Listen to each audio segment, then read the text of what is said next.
फलक पर चाँद जैसा है नबी का नाम ऐसा है, दिलों से गम मिटाता है मोहम्मद नाम ऐसा है। फलक पर चाँद जैसा है नबी का नाम ऐसा है, दिलों से गम मिटाता है मोहम्मद नाम ऐसा है। ये दिल जब गम कमारा हो मोहम्मद याद आता है, ये दिल जब गम कमारा हो मोहम्मद याद आता है, जुदा जब कोई प्यारा हो मोहम्मद याद आता है। फलक पर चाँद जैसा है नबी का नाम ऐसा है, दिलों से गम मिटाता है मोहम्मद नाम आता है। अल्लाहुम्मा सल्ली अला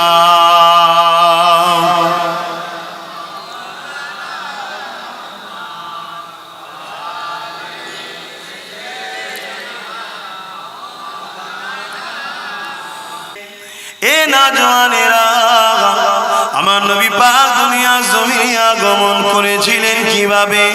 হযরত আব্দুল মুতালিব থেকে এমন করে নূরটা তবকার পর তবকা আস্তে আস্তে আব্দুল মুতালিবের পরে আমার রাসূল পাকের আব্বা হযরতে আব্দুল্লাহ হুজুরের পেশিনাতে চলে আসে।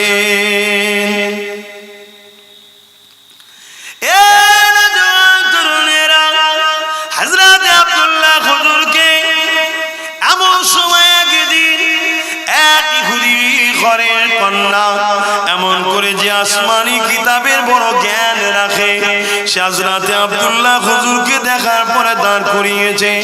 এই আব্দুল্লাহ, আমি আপনাকে নিকাহ করতে চাই, আপনি কি আমাকে নিকাহ করতে ইচ্ছুক? হযরত আব্দুল্লাহ হুজুর বলেছিলেন, এটা আমার আব্বা জান ঠিক করবে। আজ আমাদের ঘরে ছেলেরা নিজেদের গার্জিয়ানকে অপমান করে দিচ্ছ, দুনিয়া জমিনেতে আমাদের শান্তি আজকে নাই। এই সময়তে আব্দুল্লাহ হুজুরের সঙ্গে হযরত আব্দুল মুতালিব হুজুর বিবাহ ব্যবস্থা করে। আব্দে মুন্নাফ হুজুরের কন্যা হযরত আম্মা জান আমিনা হুজুরের সঙ্গে বিবাহ হয়ে যায়। বিবাহ হয়ে যাবার কয়েক সপ্তাহ পরে ওই কন্যার সঙ্গে, ওই মহিলার সঙ্গে আবার দেখা হয় যিনি হযরত আব্দুল্লাহ হুজুরকে বিবাহের প্রস্তাব দিয়েছিলেন, যিনি আসমানি কিতাবের বড় জ্ঞান রাখে। তিনি মুখটা ঘুরিয়ে চলে যেতে লেগেছে। হযরত আব্দুল্লাহ হুজুর বলতে লাগলেন, আয় আল্লাহ পাকের বান্দি রে, কয়েক সপ্তাহ আগে তো আপনি আমাকে বিবাহের জন্য প্রস্তাব দিয়েছিলেন এবং 200 লাখ উট দেবেন বলেছিলেন, আজকে মুখ ঘুরিয়ে চলে যাচ্ছেন কেন? ওই সময় বলা হয়েছিল, আব্দুল্লাহ আপনার কি বিবাহ হয়ে গেছে? হ্যাঁ হয়ে গেছে। কার সঙ্গে হয়েছে? হযরত আব্দে মুন্নাফের কন্যা মেনার সঙ্গে। ওই সময় ওই মহিলা বলেছিল, আমি আসমানি কিতাবে পড়াশোনা করেছি, আমি আপনার পিছনাতে নূরে মুহাম্মদ রাসূলকে দেখেছিলাম, ওই নূরে মুহাম্মদ রাসূল আজ কপালে নাই। অর্থাৎ আম্মা আমিনা সৌভাগ্যবান হয়ে গেছে, ওই নূরে মুহাম্মদ রাসূলের মা হবার জন্য বিয়ে করতে চেয়েছিলাম, কিন্তু এই নূরে মুহাম্মদ রাসূলের মা আমিনা হয়ে গেছে।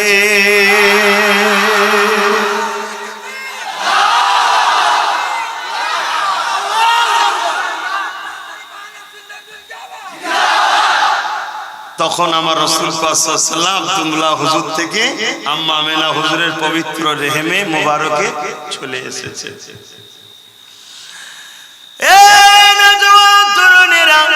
আল্লাহ পাকের কুদরত জ্ঞানের বাইরে আল্লাহ পৃথিবীর জমিনে বাপ মা ছাড়াও তৈরি করেছে হযরত আদম আলাইহিস সালামকে, যিনার আব্বাও নাই আম্মাও নাই। আল্লাহ আল্লাহ পাক বিনা বাপ ছাড়া তৈরি করেছে হযরত ঈসা আলাইহিস সালামকে, জিনার কোন আব্বা জান নাই। এ যুবকেরা, তরুণীরা, বাগেরা, এমন করে হযরত সালেহ আলাইহিস সালামের জবানায় ওই সময়ের মানুষ মনে করত বাপ মা ছাড়া সন্তান হতে পারে না। এ আল্লাহ পাক তাদেরকে সালেহ আলাইহিস সালামের দ্বারা মুজিজা ঘটিয়ে দেখিয়েছে।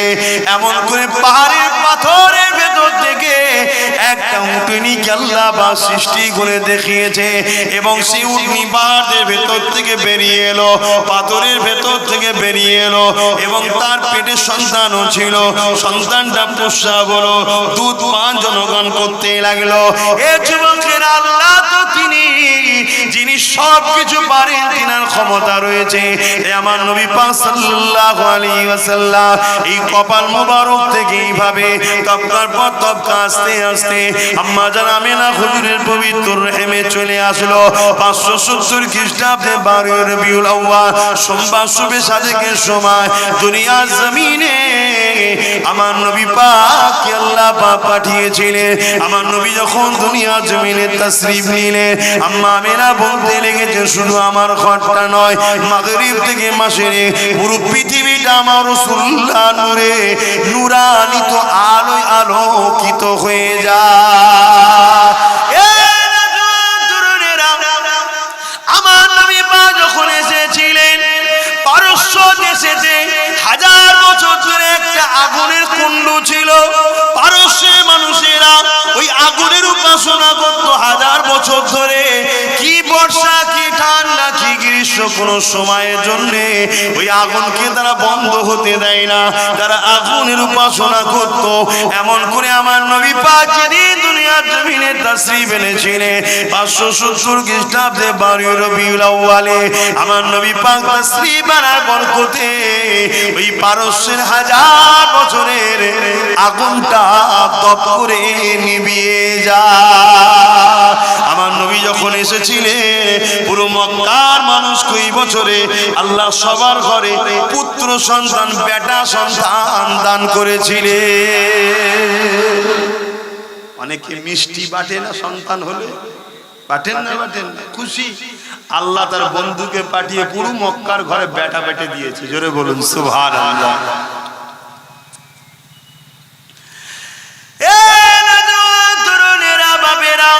এবারে একটা কথা হলো, আমার নবী পাককে আল্লাহ কেন পাঠিয়েছিলেন? আল্লাহ কোরআনে জানাচ্ছে আমি আমার বন্ধুকে পাঠিয়েছি দুনিয়ার মানুষকে গিয়ে আমি আল্লাহ আমার রাস্তা দেখাবে, আমার বাণী তাদেরকে শোনাবে, আমার কোরআনের শিক্ষা তাদেরকে দেবে। এক কথায় নাই রাস্তা, ইনসাফের রাস্তা, মানবতার রাস্তা, মনুষ্যত্বের রাস্তা, সঠিক রাস্তা দেখাবে।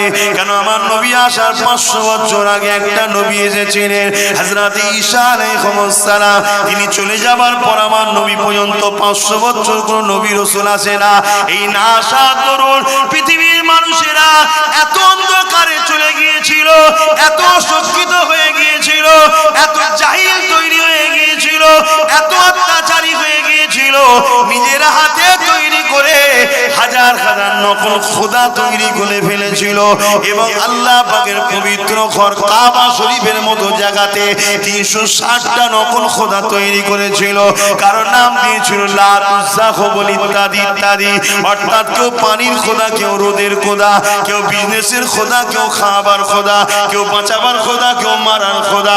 নানা রকম কাল্পনিক ধারণা, মিথ্যা মিথ্যা মিথ্যা ভাবে তারা এই সকল জিনিস শুরু করেছিল। আর এদেরকে নেতৃত্ব দিত তৎকালীন সময়েতে আবু জিল, উতবা, সাইবা, আবু লাহাব। তারা ধর্মের দোকান খুলে বসে এই সকল মানুষগুলোকে নকল খোদা ধরিয়ে দিয়েছিল। এক আল্লাহ থেকে পৃথিবীর মানুষকে সরিয়ে দিয়েছিল। তারা এত জঘন্য হয়ে গিয়েছিল, নিজের বেটিগুলোকে জ্যান্ত পুঁতে দিত। কোন স্বামী মারা গেলে তার স্ত্রীকেও সেখানে জ্যান্ত পুঁতে দিত স্বামীর সাথে। পৃথিবীর জমিনটা এত খারাপ হয়ে গিয়েছিল, ছেলেদের হাত থেকে মা নিজের ইজ্জতকে বাঁচাতে পারতো না। ছেলেরা মায়ের সঙ্গে নোংরা কাজ করতো, জুলুম করতো, বাপেদের হাত থেকে বেটিরা নিজের ইজ্জত বাঁচাতে পারতো না। এমন করে ধনী লোকের হাত থেকে গরিবের ঘরের বেটিরা সুরক্ষিত ছিল না এবং গরিবের ঘরের যুবকরাও সুরক্ষিত ছিল না। এখন যেমন বাজারে আলু পটল বিক্রি হয়, সেই সময় গরিবের ঘরের ছেলেদের কোমরে গলায় দড়ি বেঁধে বাজারে নিলামে তৈরি হতো, বাজারে বিক্রি হতো। যেমন আমার বেলাল হুজুরকে জাহিলিরা বিক্রি করেছিল, কিন্তু আমার সিদ্দিক আকবর খরিদ করে নিয়ে আল্লাহ নবীর কদমে নিয়ে এসে আজাদ করে দিয়েছিলেন। আরো জোরে বলুন সুবহান। অর্থাৎ গোলামি প্রথা, দাসত্ব প্রথা, নারী ভোগের জিনিস, নারী দেহ শোষণের জিনিস, নারী হলে জেলকে পুঁতে দাও, এই রকম সব অন্ধকার এই পৃথিবী ছেয়ে গিয়েছিল। একটা দুটো নয়, হাজার হাজার নকল খোদা তৈরি হয়েছিল। কাবার কাছে 360টা রেখেছিল। কথা শুনছেন? অর্থাৎ মানুষগুলো সব মানব রূপী পশু তৈরি হয়ে গিয়েছিল। খুন খারাপি, দাঙ্গা, জেনা, ব্যভিচারী, লুট, প্রতারণা, চিটিংবাজি, পৃথিবী ধ্বংস হয়ে যাচ্ছে। অশান্তির দাবানল জ্বলছে পৃথিবীতে।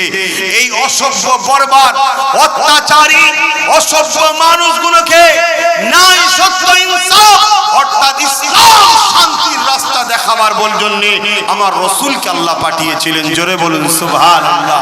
ইসলাম আমার নবী থেকে শুরু নয়। ইসলাম পৃথিবীর প্রথম মানুষ যিনি ছিলেন তিনি ইসলামের অনুসারী ছিলেন বাপ আদম। জোরে বলুন সুবহানাল্লাহ। পৃথিবীতে যত মানুষ এসেছে, আসছে, আসবে, সবার প্রথম বাপ আব্বাজান আদম আলাইহিস সালাম, তিনি এক আল্লাহ মানতেন। জোরে বলুন সুবহানাল্লাহ। ইসলামের প্রথম কথা হলো লা ইলাহা ইল্লাল্লাহ। সেই দেখো আবার বলছি, আমি তোদের দিকেই নিয়ে পড়ে থাকি, তোদের ঘরে নিয়ে পড়ে থাকি, কি করব? এক আল্লাহকে মানতে, লা ইলাহা ইল্লাল্লাহু মুহাম্মাদুর রাসূলুল্লাহ। প্রথম কথা হচ্ছে লা ইলাহা ইল্লাল্লাহ, আল্লাহকে সেবা কোই মাবুদ নেই, আল্লাহ ছাড়া কারো উপাসনা নয়, আল্লাহ ছাড়া কোনো রব নয়, আল্লাহ ছাড়া কোনো খালেক নয়, আল্লাহর কোনো ফটো নাই, আল্লাহর কোনো ছবি নাই, আল্লাহর কোনো ভাষ্যকর নাই, আল্লাহর কোনো মূর্তি নাই। কেন আল্লাহকে কেউ দেখে না তো মানাবে কি করে? কথা বুঝে আসছে না? নাই।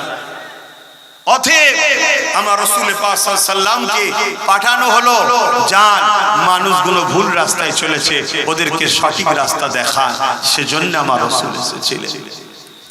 আল্লাহ নবী দুনিয়া জমিনে এসে কত কষ্ট করে এই দুনিয়া জমিন থেকে নারীদের অধিকারকে ফিরিয়ে দিয়েছে। এই দুনিয়া নারীরা 1000 বছর থেকে শুরু করে এমন করে যদি আমার রাসূলুল্লাহ বন্দনা করত, আজকে দিন নারী হলে জিন্দো পুঁতে দিত, আজকে দিন নারী হলে হত্যা করে দিত। হ্যাঁ, যেখানে হসপিটালে গিয়ে নারী সন্তান থাকলে ডাক্তার যখন আল্ট্রাসোনোগ্রাফি করে বলে তাকে অস করে নষ্ট করে দেওয়া হচ্ছে, কিন্তু আমার রাসূল পাককে যারা মানে, আমার নবী পাককে পিয়ার করে, তাদেরকে মধ্যে শুনে রেখে দেন। কারো ঘরে যদি কন্যা সন্তান হয়, সে তখন বলতে লাগে আল্লাহ আমাকে একটা জান্নাত দিয়ে দিয়েছে। কারণ নবী আমার জানালেন একটা নারী একটা জান্নাত। আল জান্নাতু তাহতা আকদামুল উম্মাহাত। প্রতিটা ছেলেদের জান্নাত তার মায়ের পায়ের তলায়। মা নারী নারী নারী, যে মাকে পুরুষরা হত্যা করত তার সন্তানের হাত থেকে ইজ্জত বাঁচাতে পারত না, আমার রাসূলুল্লাহ এসে ওই মায়ের মর্যাদা কত দিল। আল্লাহ শ্রেষ্ঠ শান্তির জায়গা জান্নাত, ওই জান্নাতও মায়ের পায়ের তলায় ঠিকানা দিল।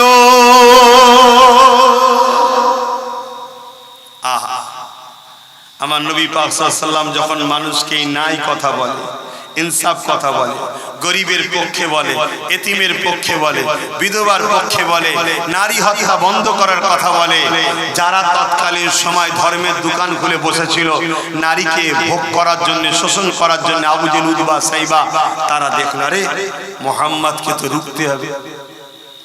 শুনছেন না শোনেননি? মুহাম্মদ রাসূলকে রুখতে হবে। যদি না রুকা যায় তাহলে আমাদের ভণ্ডমি ফাঁস হয়ে যাবে। শুনছেন?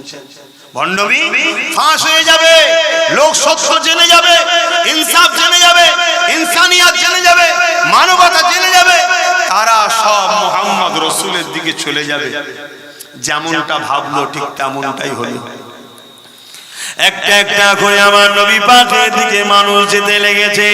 সর্বপ্রথম সিদ্দিক আকবর থেকে শুরু করলেন এবং মহিলাদের মধ্যে থেকে আম্মা জান খাদিজা খুদু শুরু করলেন।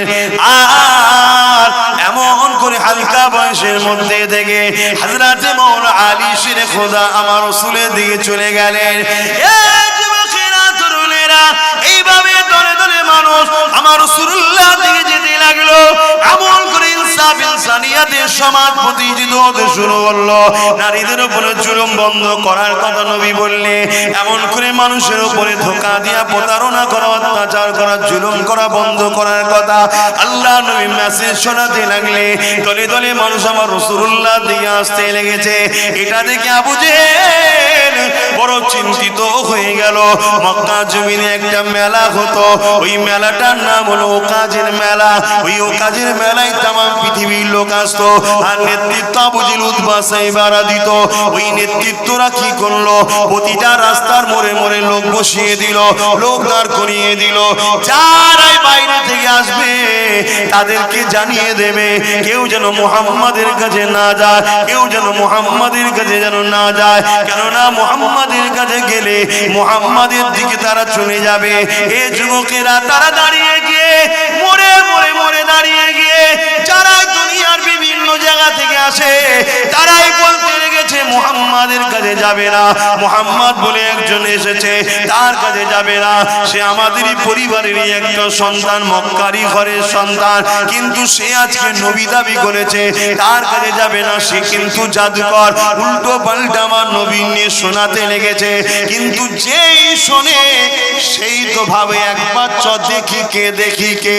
আর যে আমার রাসূলুল্লাহর কাছে যায়, আমার নবী পাকের ইনসাফ ইনসানিয়াত মানবতার কথা শুনে দলে দলে দলে আমার রাসূলুল্লাহ আর হাতে বায়াত হয়ে মুসলমান হতে লেগেছে। আরো জোরে বলুন সুবহান। ইয়া রাসূলুল্লাহ, সবাই বলো ইয়া রাসূলুল্লাহ, ইয়া হাবিবাল্লাহ বলবে তো, কথা বুঝে আসছে তো ভাইরা আমার? এইটা প্ল্যান তৈরি করেছিল আবু জেহেল।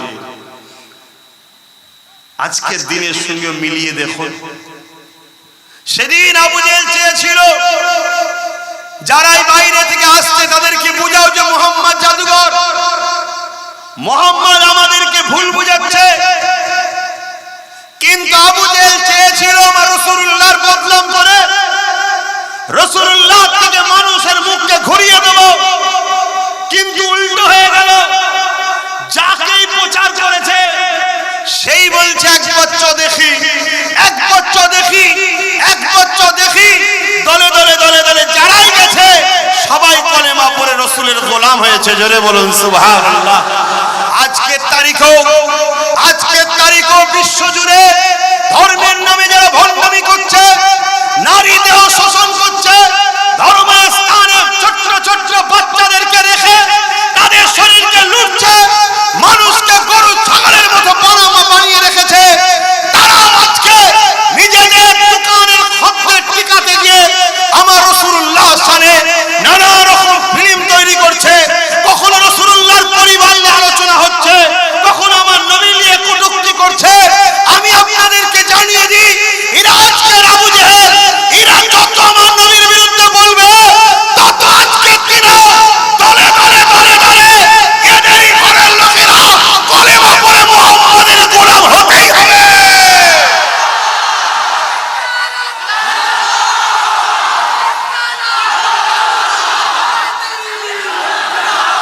এটা 100% আপনি মিলিয়ে নেন। আমেরিকা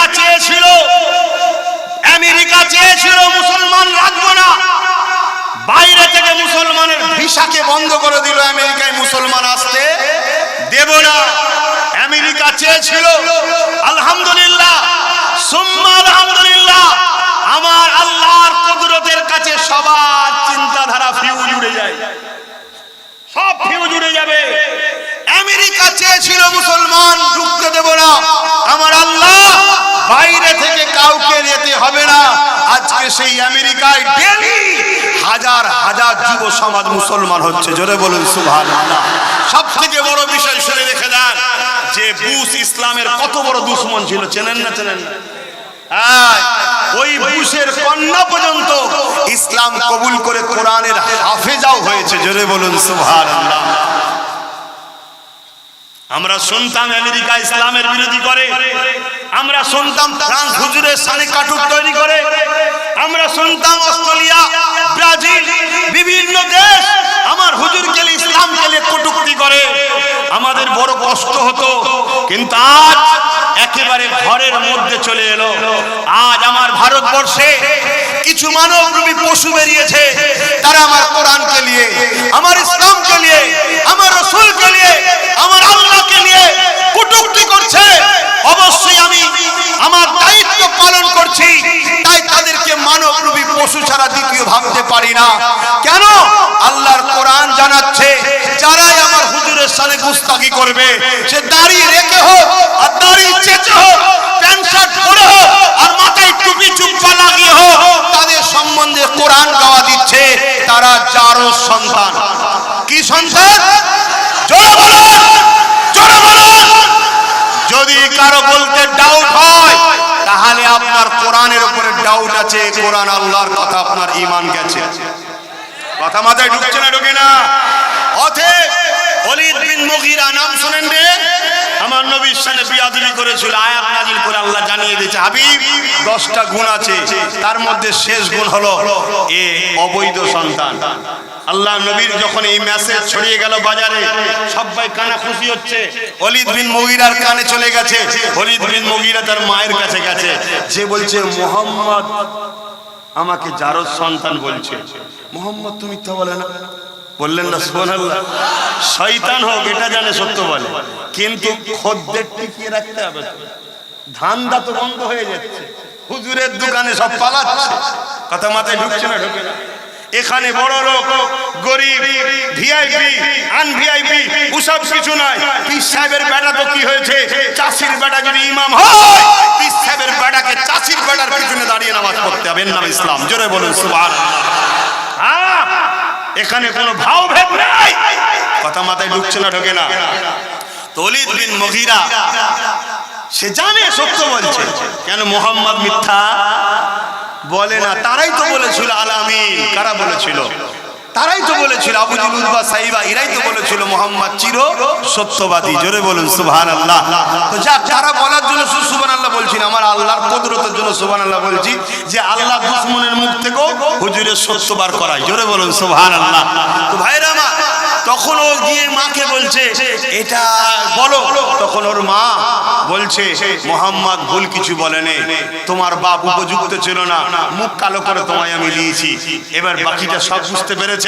অতএব সবে কিয়ামত পর্যন্ত দিলের মধ্যে খোদাই করে লিখে নেন, যদি পৃথিবীর কেউ চ্যালেঞ্জ আছে ডিএনএ পরীক্ষায়, প্রমাণ হয়ে যাবে সে জারজ সন্তান। কথা মাথায় ঢুকছে না? ঢোকে না? বুকের মধ্যে খোদাই করে লিখে নেন, হুজুরের সামনে যারা গুস্তাখি করবে, সে দাড়ি রেখে হোক আর দাড়ি চেঁচে হোক, টুপি পরে হোক আর টুপি খুলে হোক, জুব্বা লাগিয়ে হোক আর প্যান্ট শার্ট পরে হোক, সে কোন কি দাবি করছে আমার দেখার দরকার নেই। আমি এতটুকু জানি, আল্লাহর কোরআন জালিকাল কিতাব লা রাইবা ফি, बाद में इसको पढ़ना, पहले ये दिल में अकील ले आओ, इसमें गलत तो बहुत दूर की बात है, इसमें कोई शख्स नहीं, পুরো সন্দেহ নাই। সেই কোরআন বলছে কি হুজুরের সামনে গুস্তাখি যারা করে এরা জারজ সন্তান। আপনারা একমত নাকি? হাত তুলে বলেন একমত নাকি? যদি হাত না ওঠে ঈমানের ঘাটতি আছে, জানবেন আপনার ঈমানই নাই। কেন? সন্দেহ আমার কথাই নয়, কোরআনকে অস্বীকার করছে। কথা বুঝে আসছে? অতএব পৃথিবীতে যে যেখান থেকে ভুগবে আমার হুজুরের বিষয়ে, সঙ্গে সঙ্গে তার দিকে তাকাবেন আর দিলের মধ্যে গেঁথে নেবেন কি এর মা মুখ কালো করেছে। মাথায় থাকবে না? থাকবে না? কথা খারাপ লাগছে নাকি? কথা খারাপ লাগছে? হুজুর কি বলছে? রাস্তার হুজুর যখন হুজুরের আমার রাসূলুল্লাহর ইজ্জতের ব্যাপার আসবে, তখন হুজুর আর কেউ না। কথা মাথায় ঢুকছে না? ঢোকে না? তখন হুজুরকেও রাস্তায় নামতে হবে, হুজুরকেও তখন সংগ্রামে শামিল হতে হবে। কোন হুজুর যদি গদি ধরে বসে থাকে, মুফতি মাওলানা গদি ধরে বসে থাকে, জানতে হবে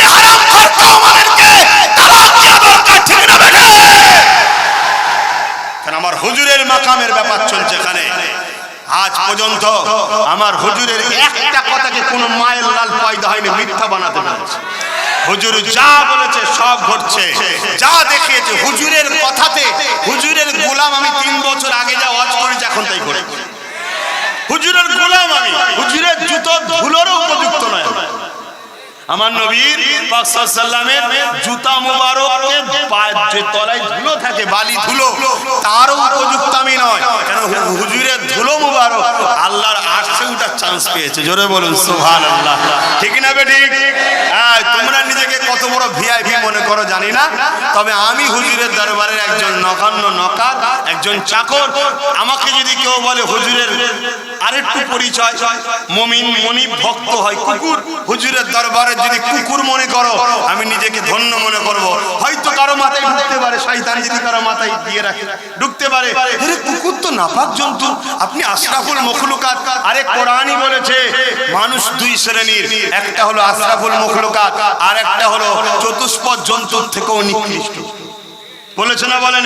এখানে কেন বললাম কুকুর মনিব ভক্ত। কুকুর কি হয়? মনিব ভক্ত হয়। অর্থাৎ কুকুর যেভাবে মনিবকে ভালোবাসে, তার ভক্ত হয়, তার দরবারকে পাহারা দেয়। আমি নিজেকে পরিচয় দিই আমি হুজুরের গোলাম, একজন নগণ্য খাদেম একজন। কথা বুঝে আসছে তো ভাইয়ের আমার? আমার হুজুরের বিরোধী সেদিন ও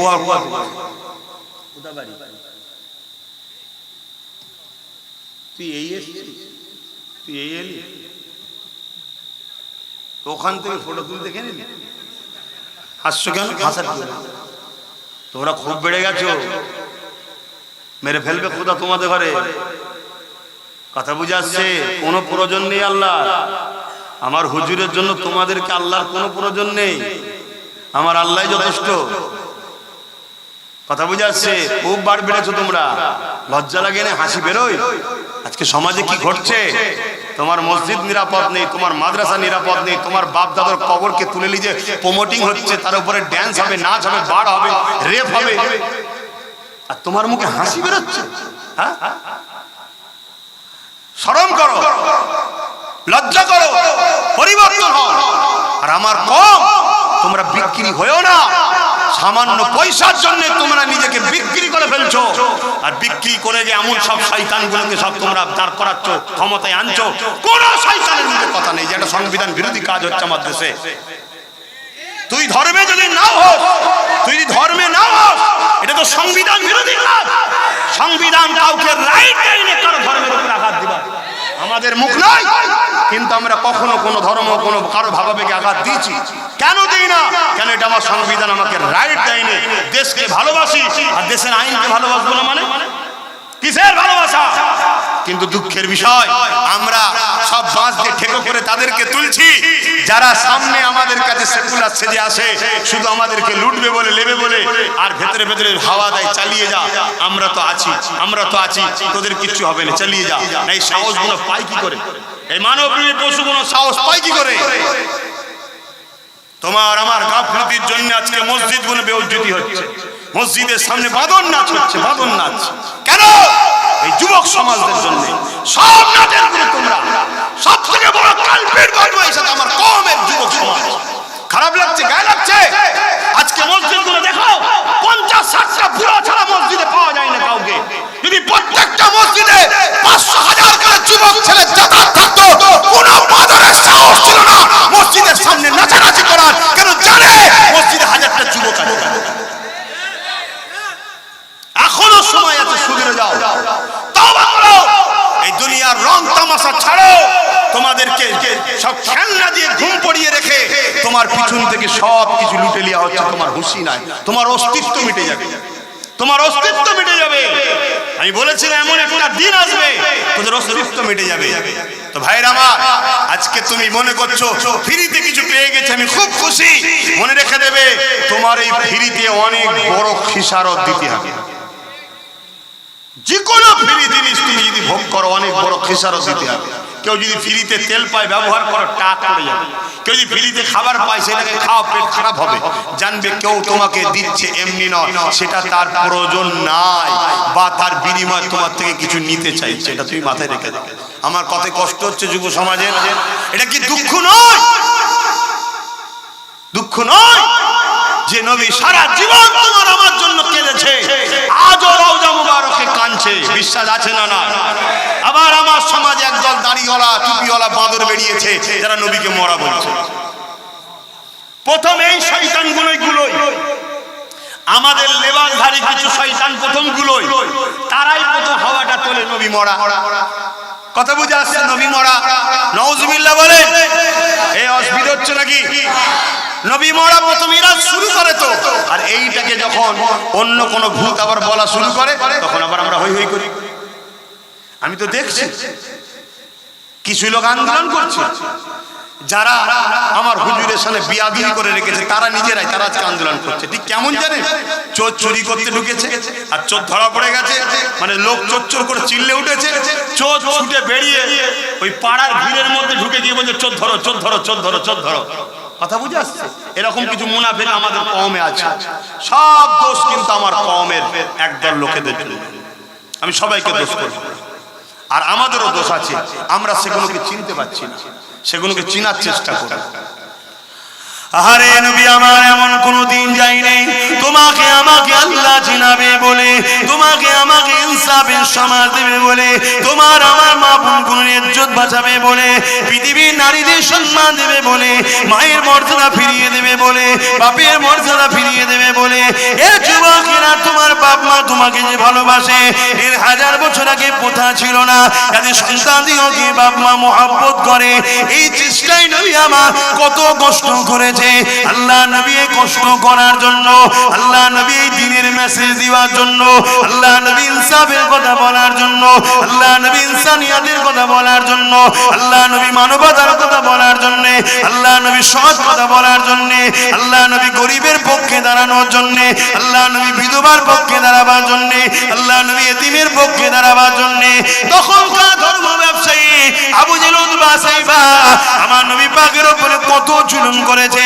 এমনও দিন গেছে আল্লাহ নবী পাহাড়ে গিয়ে গাছের পাতা ফলমূল খেয়ে জীবন ধারণ করেছে, কেননা প্রকাশ্য অস্ত্র নিয়ে ঘুরে বেড়াচ্ছে, আমার নবী পাককে পেলে শহীদ করে দেবে। আল্লাহ নবী এত কষ্ট করেছে এই নাই সত্য ইনসাফ ইনসানিয়াত মানব বন্ধন মানবতা এগুলোকে প্রতিষ্ঠিত করার জন্য আল্লাহ নবীকে নিজের মাতৃভূমি মক্কা ছেড়ে দিয়ে হিজরত করে ইয়াসরিবের জমিনে চলে যেতে হয়েছে। এ যুবক, তোমার কি হুঁশ ফিরবে না? তোমার কি এখনো মন যাচ্ছে তুমি পাড়ার চায়ের দোকানে বসে টিভি দেখবে, ক্লাবে গিয়ে আড্ডা দেবে, ফাংশন মেলা যাত্রায় ঘুরে বেড়াবে, আর দুনিয়ায় চোর চিটিংবাজ বেঈমানগুলোর পিছনে ঘুরে বেড়াবে? এই কি তোমার কাজ? আল্লাহ কি তোমাকে এই জন্য তৈরি করেছে? সময় কি তোমার এখনো হয়নি ফিরে আসার জন্য?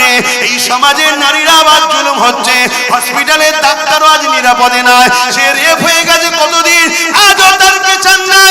আমার ঘরের যুবক ছেলে হক কথা বলবে, নিরাপদে নয়, রাত 12টায় পুলিশ এসে টেনে ফেলে দিয়ে মেরে দিচ্ছে, সেও আজ বিচার পাচ্ছে না। এই সমাজে কত বাচ্চা বাচ্চা খুন হয়ে যাচ্ছে, এই সমাজে কত নারী রেপ হয়ে যাচ্ছে, এই সমাজে কত বিবাহিত মেয়ে তার শ্বশুর বাড়ি অত্যাচারে পুড়িয়ে মেরে দেওয়া হচ্ছে। এই যুবক, এই অন্যায় আবার পৃথিবীতে শুরু হয়েছে, তোমার আমার কি দায়িত্ব পড়ে নেই? তোমার আমার রাসূলের রেখে যাওয়া ইনসাফকে কায়েম করা, ন্যায়কে কায়েম করা, নারীর অধিকার ফিরিয়ে দেওয়া, গরিবের অধিকার ফিরিয়ে দেওয়া, এতিমের অধিকার ফিরিয়ে দেওয়া, বিধবার অধিকার ফিরিয়ে দেওয়া, জুলুমকে বন্ধ করা, ইনসাফকে কায়েম করা, এটা কি তোমার আমার দায়িত্ব নয়? আল্লাহ তো তোমাকে আমাকে খলিফা করে পাঠিয়েছে, আখেরি নবীর উম্মত করে পাঠিয়েছে। কি মুখ দেখাবে কিয়ামতের দিনে? আমার নবী যখন জিজ্ঞাসা করবে তোরা যে আমার উম্মত দাবি করছি, কিয়ামতের দিনে যখন বলবে দুনিয়া জমিনে আমার তিন মতের বিরুদ্ধে ছিল, এখন ঘর ঘর মত চলে যাচ্ছে, তার বিরোধী কি করেছি বল? আমার নবী তো বলবে আমি তো নারীদের ইজ্জত বাঁচাবার পক্ষে ছিলাম, যখন নারীদের ইজ্জতকে লুটা হতো সমাজে তুইরা কি করেছিস বল? আমি এতিমদেরকে সাহায্য করেছি, এতিমকে যখন ধোঁকা দেওয়া হচ্ছিল তোরা কি করেছিস বল? শুধু নবীর উম্মত দাবি করবে আর কিয়ামতের দিন শাফাত লব এই আশা করলে হবে না। এখনো সময় আছে পরিবর্তন হওয়া। প্রত্যেকটা যুবক ঐক্য হও, প্রতিটা গ্রামে 30, 40, 50টা ছেলে তোমরা একত্রিত হও। নিজের গ্রাম থেকে শুরু করো। কোনো জুলুম নয়, কোনো অন্যায় নয়, কোনো প্রতারণা নয়, কোনো রকম বেইনসাফি জুলুম চলবে না। মনে রাখবে তাহলে কিয়ামতের দিনে যাবার আগে কবরের জমিনে যখন তোমাকে শুইয়ে দেওয়া হবে, আমার রাসূলুল্লাহ তোমার কবরে আসবে। ফেরেশতা যখন জিজ্ঞাসা করবে তোমার মান রাব্বুকা মা দীনুকা মান নবিয়ুকা, আমার নবী বলে দেবে ফেরেশতারে দুনিয়ার জমিনে আমার জন্য অনেক লড়েছে, অনেক কষ্ট করেছে, আমি নবী গাওয়া দিচ্ছি এ আমার গোলাম ছিল। আরো জোরে বলুন সুবহান। আসো যুবক, বোঝো জলসা তো হাজারো হচ্ছে, লাখো হচ্ছে।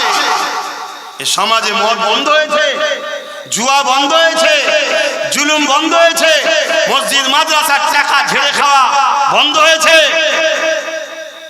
বলো আল্লাহ কি ধরবে না? নবী শাফাত ছাড়া নাজাত কেউ পাবো? আর কবরে হুজুর আসবে, এটা বুখারী মুসলিমের হাদিস। কবরে হুজুরকে হাজির করানো হবে। জোরে বলুন সুবহানাল্লাহ। সেই হুজুরকে কি মুখ দেখাবে তখন? তুমি আমি আবার বলছি তুমি আমি পরিবর্তন হও। কিচ্ছু করতে হবে না, শুধু হুজুরের গোলাম, প্রকৃত গোলাম হও। চেহারায়, সুরাতে, লিবাসে, কর্মে, কথাতে, কাজেতে, কারবারে, ব্যবসাতে, সব জায়গায় হুজুরের সুন্নাতকে ফলো করো, অন্য কাউকে না। বাস এতটুকু, তুমি এতটুকু করো, আজকের আবু জেহেল এমনি দোকান বন্ধ করতে চলে যাবে। কথা মাথায় ঢুকছে না? ঢুকে। আমি বলছি না তোমাকে যে আকাশ থেকে সূর্যকে পেরে নিয়ে আসো, চাঁদকে নাবি নিয়ে আসো, আমি বলছি না তোমাকে। আমি শুধু তোমার লাইফ স্টাইলটা চেঞ্জ করো। ভুলের দিকে চলছো, ভুলটা ছাড়ো। মা বাপের সঙ্গে ভালো ব্যবহার করো, গরিবকে ভালোবাসো, এতিমকে ভালোবাসো, বিধবাকে ভালোবাসো। কখনো জুলুমের সাথে থাকবে না, ন্যায়ের সাথে দল করো। কথা মাথায় ঢুকছে? ব্যাস যদি করতে পারো দুনিয়াতেও শান্তি পাবে, আখিরাতেও শান্তি পাবে। আমার আলোচনায় কি আপনার অসুবিধা হচ্ছে? আর তোমার গাফলতিতে মসজিদ বেউজ্জতি হচ্ছে, তোমার গাফলতির জন্য তুমি দূরে সরে যাওয়ার জন্য তো লোক বুঝতে পারছে। এগুলো তো টিপে টিপে দেখে, টেস্টে যায় যে হালকা একটা কিছু বলে দেখ কি হয়।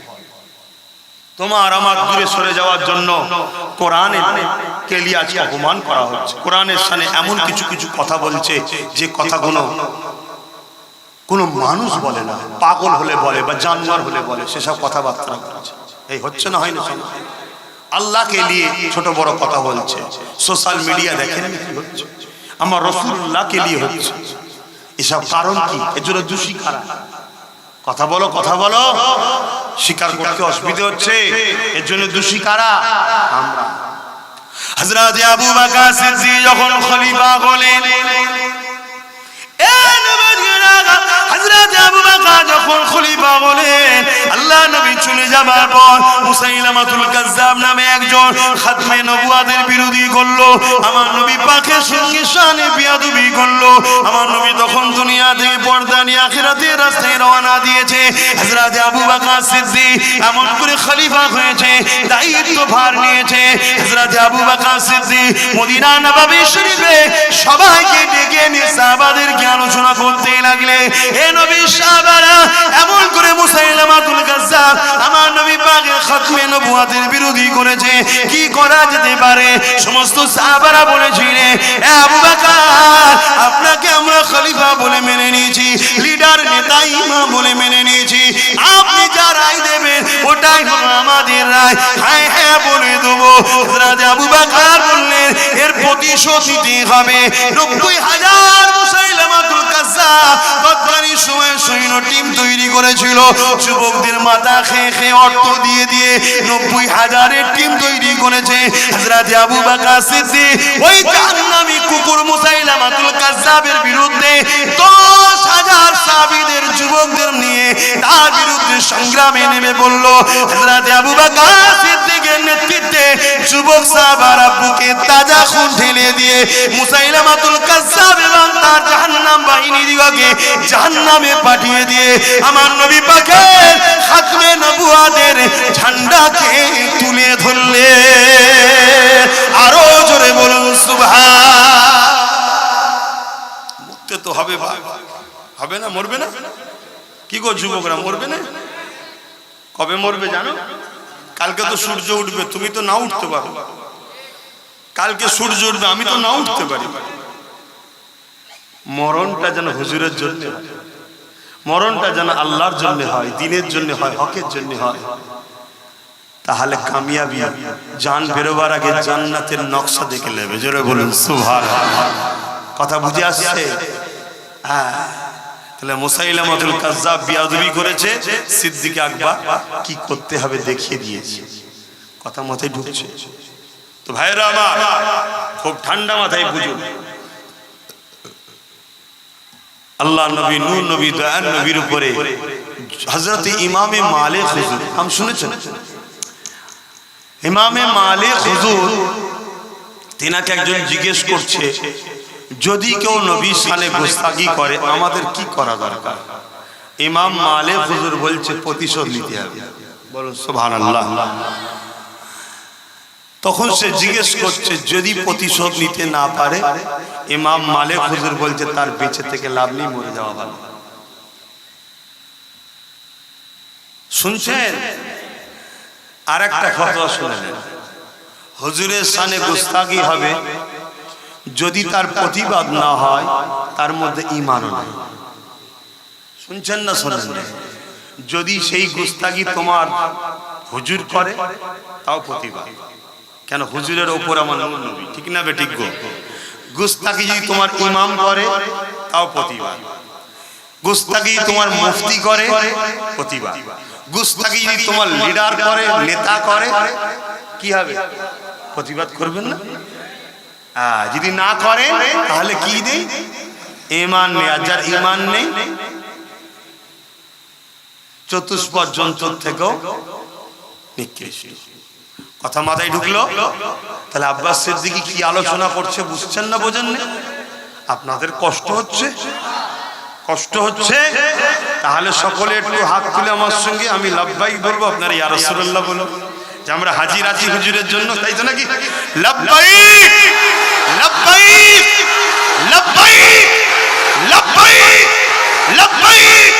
সরকার কি আমদ, আকা কি আমদ, হুজুর কি আমদ, পুরনুর কি আমদ, দাতা কি আমদ। নারে দিবে দরুদ শরীফ, আল্লাহুম্মা সাল্লি আলা।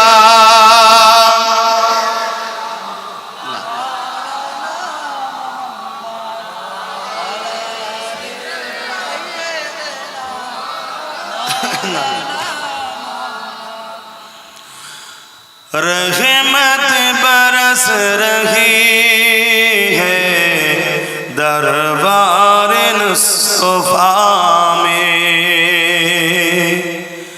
रहमत बरस रही है दरबार नबी में, बिन मांगे मिल रहा है दरबार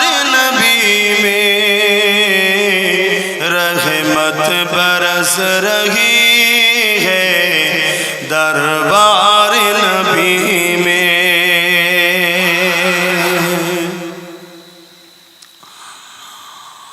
उन पर दुरूद हर दम, उन पर सलाम हर दम, उन पर दुरूद हर दम, उन पर सलाम हर दम, हर एक पर रहा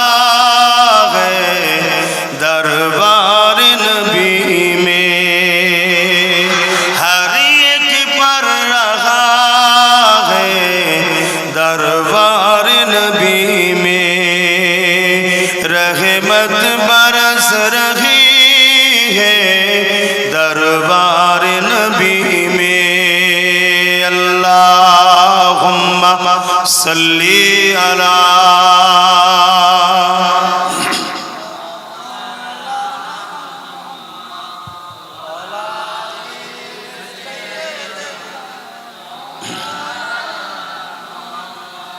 আমার আব্বা জানেরা, ভাইরা, বাপেরা, মায়েরা, এই অশান্ত পৃথিবীকে আমার নূর নবী বড় কষ্ট করে, বড় মেহনত করে শান্ত করেছে, জুলুম বন্ধ করেছে, ইনসাফ ইনসানিয়াত প্রতিষ্ঠিত করেছে, একত্ববাদ, এক আল্লাহ সৃষ্টিকর্তার সঙ্গে মানুষের সম্পর্ক, দাসত্বের সম্পর্ক জুড়েছে। জোরে বলুন সুবহানাল্লাহ। নারীদের অধিকার দিয়েছে।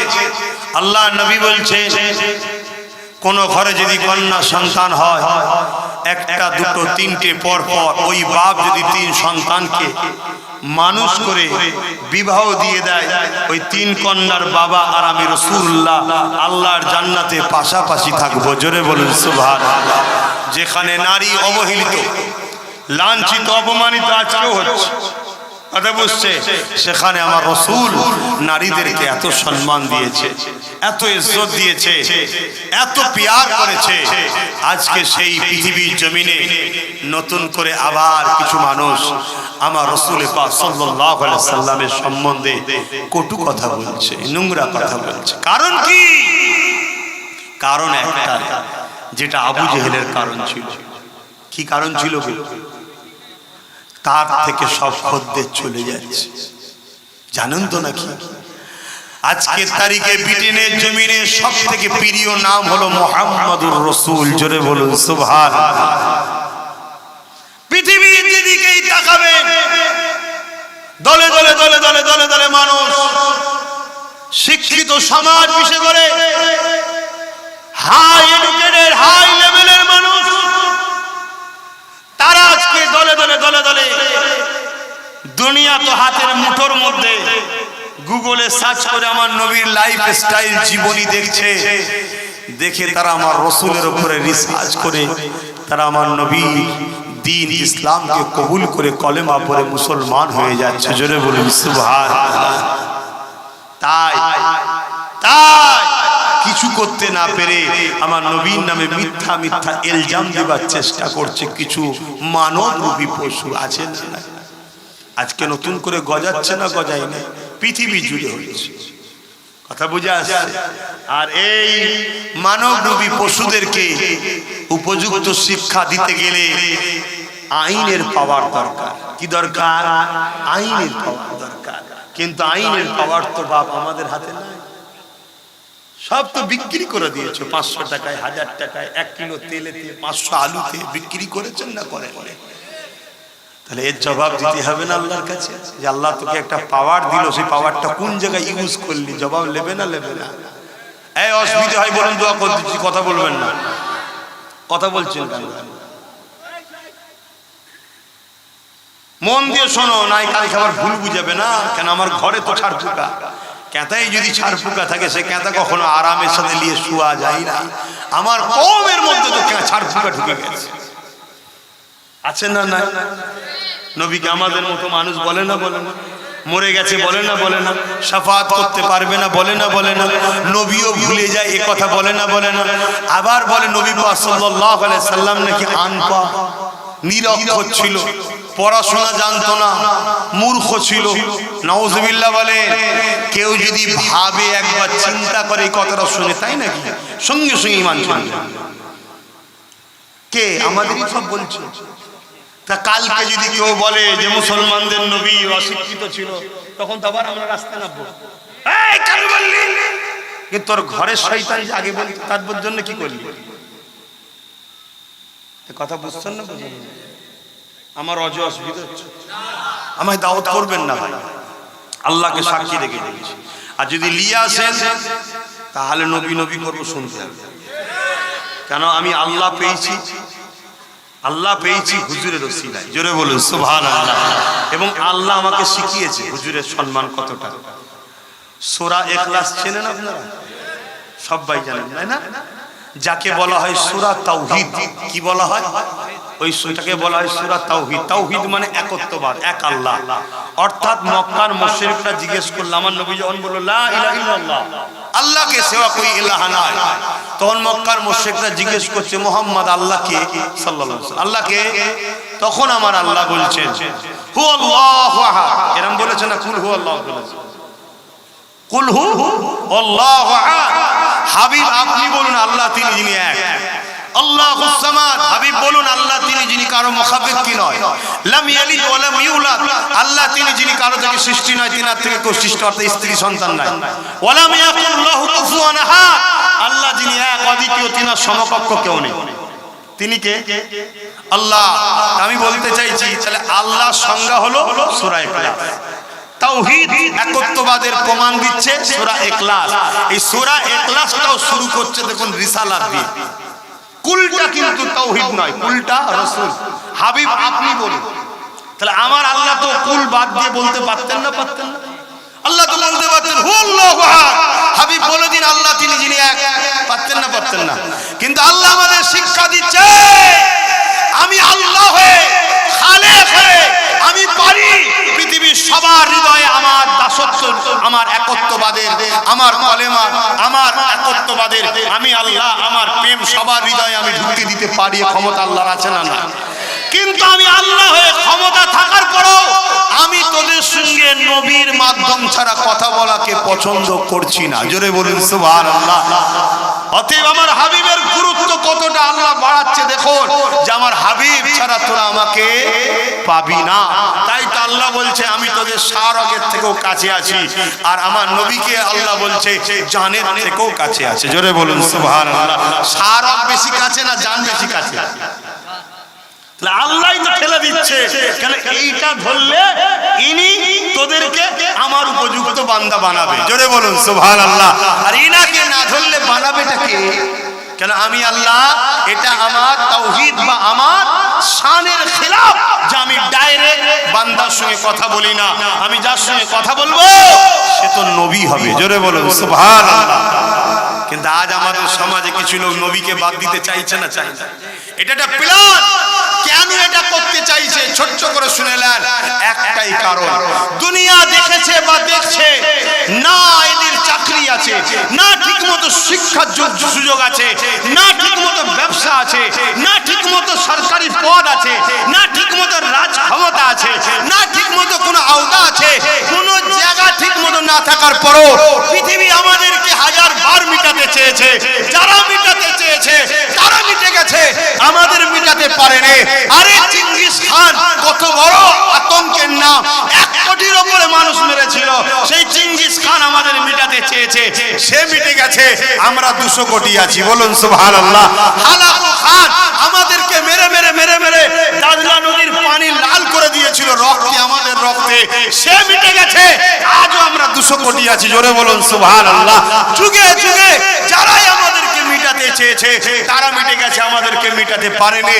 তাই তারা চিন্তা করেছে এরা কি করে থাকে, অস্ত্র নেই, বোম নেই, গুলি নেই, কামান নেই, পরমাণু বোমা নেই, ক্ষমতা কোনো কিছু নেই, তাও এদেরকে মিটানো যায় না। কেন এদেরকে মিটাতে পারেনি? একটাই কারণে, এদের দিলের মধ্যে সবুজ গম্বুজলার প্রেম ও আদব আছে। জোরে বলুন সুবহানাল্লাহ। আরো জোরে বলুন সুবহানাল্লাহ। লাব্বাইক লাব্বাইক লাব্বাইক, নারায়ে তাকবীর। তাই তারা চিন্তা করে দেখেছে এই তাকবীর দিচ্ছি অসুবিধা হচ্ছে, এই তাকবীর দিলে শয়তানদের অসুবিধা। মসজিদে আজান হলে দেখবেন ছুটি ছুটি করে না, কেন করে?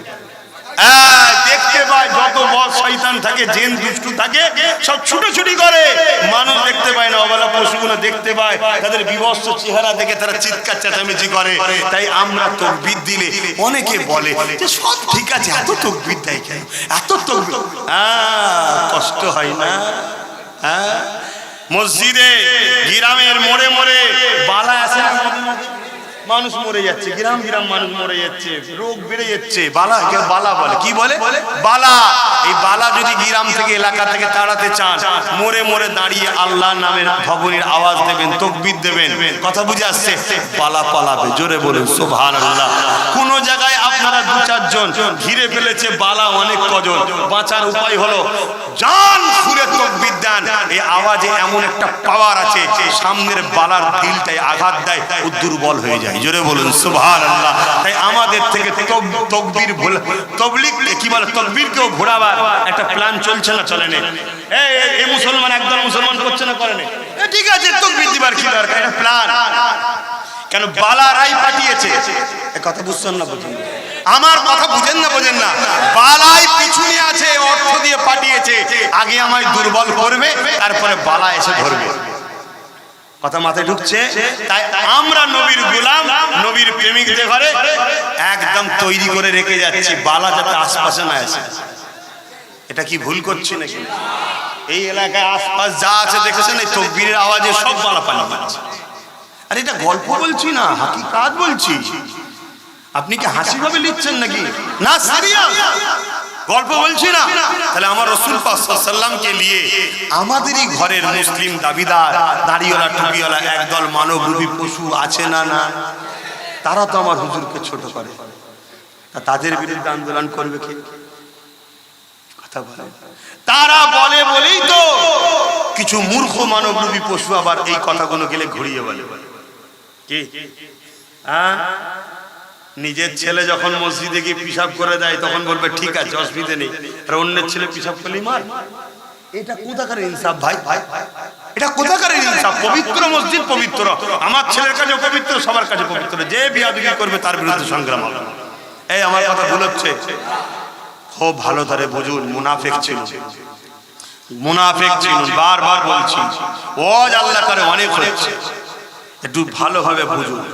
আমার নবী পাক সাল্লাল্লাহু আলাইহি সাল্লামের শান মর্যাদা যদি কেউ খাটো করে, জানবেন গন্ডগোল আছে। আর নিয়ম হচ্ছে, কোরআনের স্টাইল হচ্ছে, কোরআনের স্টাইল হচ্ছে নবীর বিষয়ে আলোচনা বেশি বেশি করতে হবে। এটা কোরআনের স্টাইল। আমি ছোট করার আগে একটা ছোট্ট কথা বলে দিই। আমার আল্লাহ নামাজ পড়ে, একটু হাকি না বলবেন? তুমি তো এখানে ছিলে, কষ্ট হচ্ছে। ও রেডি হচ্ছে? আচ্ছা ঠিক আছে, ওটাও তো দরকার নাই। একটু মন ফ্রি করলি এবার। কি খুব তারা টারা মেরেছি, মনে কষ্ট হয়ে গেল নাকি? ভাই আমি ক্ষতি করিনি, তোমাদের বাঁচাতে চাইছি, আপ্রাণ চেষ্টা করি। মুখ ফিরিয়ে নিয়েছিলাম, মুখ ফিরিয়ে নিয়েছিলাম, কিন্তু আবার একবার চেষ্টা করছি, দেখি ভাই তোমরা লেবে আমায় না ছেড়ে দেবে। তাহলে ভাই শুধু হুজুরের হয়ে যাও, এতটুকু কথা, হুজুরের হয়ে যাও। সব জায়গায় আপোষ চলবে। আমার কেউ জমি মেরেছে, ঠিক আছে, আল্লাহ বিচার করে বাবা। আমার চাকরি মেরে দিতে, আল্লাহ বিচার করে বাবা। আমার এই করেছে আল্লাহ, কিন্তু হুজুরের বেলায় কোনো আপোষ নেই। আল্লাহ নিজে বলেছে, আমার যদি ইবাদতে অর্থাৎ নামাজ, রোজা, হজ, যেগুলো কার হয়? আল্লাহ। এখানে যদি কেউ ভুল ভ্রান্তি করে ফেলে, ভাই আমি বলতে পারবো নামাজ পড়েছি, কবুল হয়েছে। যেভাবে পড়তে হবে নিখুঁত ভাবে হলো কি না হলো কে জানে। ভুল ভ্রান্তি যদি হয়েও যায়, আল্লাহ বলেছে আমি তওবা করলে মাফ। আর আমার নবীর আল্লাহরে কি বলেছে জানেন? আমার নবীকে আল্লাহ বলছে, আপনি যদি 70 বার তার জন্য শাফাআত করেন, তাও তাকে মাফ করব না, কেন আমি আপনাকে ভালোবাসি। জোরে বলুন সুবহানাল্লাহ, আরো জোরে বলুন সুবহানাল্লাহ। অতএব আমার হুজুরের সাথে বিয়াদবি করবেন না। আর যারা বিয়াদবি করবে তাদের সঙ্গে কোনো দল, একজনের সঙ্গে বিজনেস করে, সে কোন ধর্মের আমার দেখার দরকার নেই, বিজনেস যায় সবার সঙ্গে করতে পারে, হালাল ব্যবসা সবার সঙ্গে, হিন্দু হোক খ্রিস্টান হোক যেই হোক কারবার করবেন, কোন সব ভাই ভাই আমরা, কথা বুঝে আসছে। কিন্তু একদিন যদি বিজনেস যার সঙ্গে করেন, সে যদি আপনার হুজুরের সামনে কিছু বলে ফেলে, সেই দিন থেকে তার সাথে বিজনেস করা হারাম। তাতে কত লস হবে ওটা ভাবতে গেলে হবে না, কত ক্ষতি হয়ে গেল ওটা ভাবতে গেলে হবে না, কেন তোমার আখেরাত শেষ হয়ে যাবে। তুমি আব্বাস সিদ্দিকী জিন্দাবাদ জিন্দাবাদ জিন্দাবাদ করছো, কোন একদিন যদি আব্বাস সিদ্দিকী তার আগে যেন মরণ হয়ে যায়, বলুন আল্লাহুম্মা আমিন। বুঝাবার জন্য বলছি, বুঝাবার জন্য বলছি।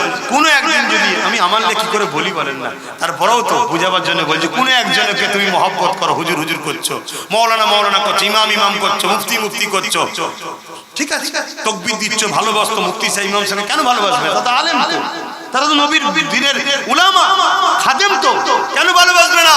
কিন্তু কোন মুফতি মৌলানা আলেম পীর সাহেব পীরজাদা কোন একদিন যদি হুজুরের সামনে দেখেছে গুস্তাখি, ওই পীর সাহেব ওই মুফতি সাহেব মৌলানা সাহেবকে মানা হারাম হয়ে যাবে। আর না, কথা মাথায় ঢুকছে? হাতটাকে তোমার আব্বা মা, এটাও শুনে রেখে দাও, হাত্তাকে তোমার আব্বা আম্মাও যদি কোনো একদিন হুজুরের সামনে গুস্তাকি করে দেয় আর হবে না। সন্দেহ হচ্ছে? সন্দেহ হচ্ছে? তাহলে একটু শুনতে হবে। বলি হযরত আবু বকর সিদ্দিক নাম শুনেছেন? কে বলেন? কে সাহাবা? আমার নবীর প্রথম খলিফা। নবী দুনিয়ায় হায়াতে থাকা, দুনিয়াবি জিন্দেগির হায়াতে থাকাকালীনও নবীর মুসাল্লায় দাঁড়িয়ে ইমামতি করার যিনি চান্স পেয়েছে তিনি, জোরে বলুন সুবহানাল্লাহ। জিনার সম্বন্ধে কোরআনে আল্লাহ আয়াত নাজিল করেছে, জোরে বলুন সুবহানাল্লাহ। সেই আবু বকর সিদ্দিক হুজুর বসে আছে, তখন হুজুরের উপরে তিনি কলেমা পড়ে নিয়েছে, হুজুরের দিনে চলে এসেছে। ওনার আব্বার নাম আবু কুয়াফা। তিনি তখন কিন্তু হুজুরকে উপরে ইসলাম আনেন, দিনে ইব্রাহিমে ছিল, কথা মাথায় ঢুকছে, আনেন। কিন্তু আমার হুজুরের শানে কিছু একটা ছোট কথা বলেছে, খুব ভালো ধরে শুনবেন, কিছু একটা ছোট কথা বলেছে। হযরত আবু বকর সিদ্দিক এক চড় মেরেছে বাপকে। শুনছেন কি বলছেন? কারণ আল্লাহ ও রসুলের ব্যাপারে কোনো আত্মীয়তা থাকে না, এটা মাথায় ঢুকিয়েলেন আজকে। এটা আলাদা ব্যাপার, এটা ঈমান, বাকিটা সব আমল। তো এক চড় মেরে দিয়েছে। আল্লাহ নবী বললেন, আবু বকর তুমি মেরে দিলে। হযরত আবু বকর সিদ্দিক কি বলেছিল জানেন? যার কোন আমার শরীরেও দৌড়চ্ছে, মানেন তো নাকি? হযরত আবু বকর সিদ্দিক বলছেন, ইয়া রাসূলুল্লাহ, বেঁচে গেছে আমার বাপ, বারেক হাতে তরোয়াল ছিল না, থাকলে দুটো ঢুকে দিত। আমার মাহবুব আমার হুজুরের সামনে কোনো কথা হবে না, একে বলা ঈমান। কথা কিছু মাথায় ঢুকছে? অতএব সেই জায়গায় বাপ মনে রাখবেন, আপনি সবার সঙ্গে উঠা বসা, চাল চলন, মানুষ মানুষের সঙ্গে মিশবে, আত্মীয়তা হবে, সব ঠিক আছে, কিন্তু হুজুরের ব্যাপার যখন এসে যাবে, যতদিন হুজুরের সঙ্গে বিয়াদবি করে, তোমার 2000 টাকা ঝেড়ে নিয়েছে, কথা বুঝে আসছে কি? তোমার আরো কিছু বিষয় বলে যায়, তুই কেন মাথায় একটু বিদে সবসময় ঘুরিস, ঠিক আছে, বুঝিয়ে বললে সব ঠিক আছে, কিন্তু হুজুরের ব্যাপারে যখন কথা হয়ে যাবে, আর সেখানে সম্পর্ক ঠিক তেমনই। আজকে অঙ্গীকার করো, তোমার যদি কোনো নেতা নেত্রী হুজুরের বিরুদ্ধে সামান্যটুকু কথা বলে ফেলে, তার সাথে সম্পর্ক রাখা চলবে, হারাম হয়ে যাবে, হারাম। কথা মাথায় ঢুকছে না? ঢুকে নেই। এটা প্রতিজ্ঞা করো, অঙ্গীকার করো যে আমরা সব জায়গায় আপোষ করে নিতে পারি। টুটি বিচ্ছেদ, আমায় গাল দিয়েছে, আমার বাপকে গাল দিয়েছে, আমার মাকে গাল দিয়েছে, আমার পরিবার, আমার বাচ্চাকে গাল, আমার জায়গা ঝেড়ে নিয়েছে, আমার এই করেছে, আমার টাকা মেরে দিয়েছে, চলো কম্প্রোমাইজ করে নিয়ে যাবে দুনিয়ার স্বার্থে, কি করা যাবে, চলো ছেড়ে দাও, সব ঠিক আছে, কিন্তু আমার নবীর ব্যাপারে ছাড়তে পারা, ছেড়ে দিলেই ঈমান। মাথায় ঢুকছে না? ঢুকে।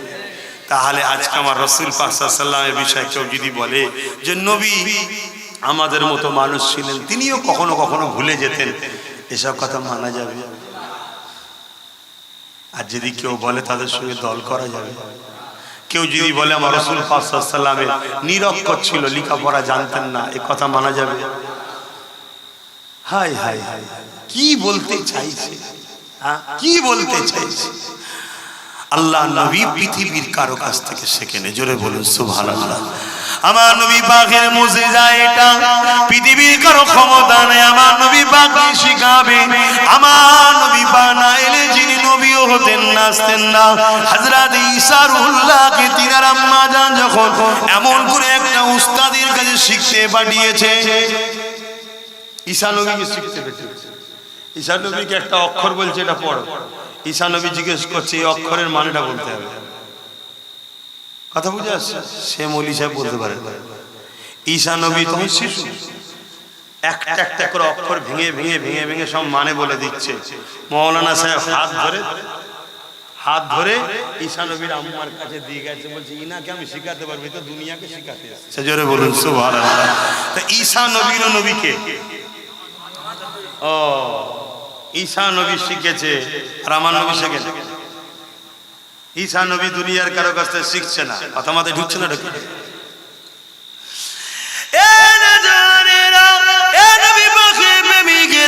আল্লাহ নবী, নূর নবী, দয়া নবী, রাহমাতাল লিল আলামিন নবী আমার দুনিয়ার কারো কাছ থেকে শিখে এনে এই দুনিয়ার কারো কাছ থেকে শিখতো, তিনি নবীর থেকে শানওয়ালা হয়ে যেত, নবীর থেকে মর্যাদায় বেশি হয়ে যেত।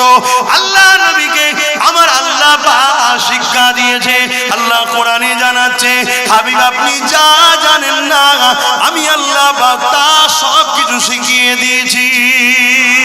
আল্লাহ নবী নবী দয়ার নবী, তিনি আল্লাহ পাকের কাছ থেকে শিখেছেন। তিনি পড়তেও জানতেন, তিনি লিখতেও জানতেন, তিনার অক্ষর জ্ঞান ছিল, কিন্তু তিনি লিখতেন না। কেন লিখতেন না? আল্লাহ পাক নিষেধ করেছিলেন, হাবিব আপনি যদি লিখেন তাহলে দুনিয়ার মানুষ বলবে অন্যান্য কিতাবকে সামনে রেখে, আসমানি কিতাবকে সামনে রেখে মুহাম্মদ কোরআনকে লিখে দিয়েছে। ওই জন্য আমার নবী পাক লিখতে জানতেন, পড়তে জানতেন, কিন্তু আল্লাহ পাক রুকে দিয়েছিলেন। হাবিব আপনি লিখবেন না, আমি আল্লাহ আপনাকে শিখিয়েছি ঠিকই, কিন্তু আপনি লিখবেন না।